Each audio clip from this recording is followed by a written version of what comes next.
Can you please understand this better? Okay. After 18 years, after a very long time, we don't know yet, it was a legislative fraud. There was a legislative fraud in America. There was a legislative fraud in America. How can that happen? How can that happen? How legislative fraud can that happen?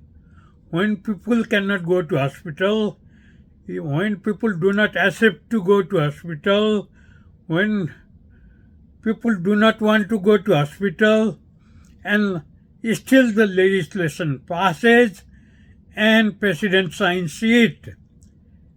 That is how it becomes legislative fraud. How it becomes legislative fraud. Understand this better. Because if people do not want to go to hospital and still the legislation passes by the presidential push, not by the US Senator's push, not by the Capitol Hill's push, not by the Speaker's push, not by the Congressman's push, but presidential push. President overwhelms that. And people do not want to go to that hospital. And you see, that cost continues to flow out.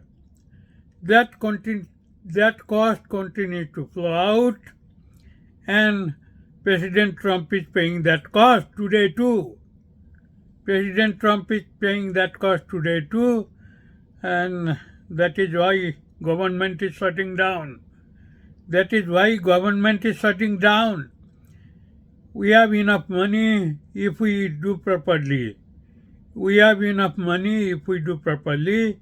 And you see, President Trump is paying the legislative fraud. President Trump is paying for the legislative fraud. Okay? Thank you so much. This is a easy thing to understand. This is the very easy thing to understand. This is very easy thing to calculate. This is very easy thing to guess, to understand by everybody. Everybody, okay? President Trump is paying legislative fraud. Cost of the legislative fraud. You see, how Capitol Hill can make that mistake? It is not Capitol Hill mistakes. It is not Capitol Hill's mistake. It is the legislation pushed by the President. It is the legislation pushed by the President, and Capitol Hill sympathized for that. So, and President Trump is paying legislative fraud. Okay, Obamacare fraud. So understand this better, okay?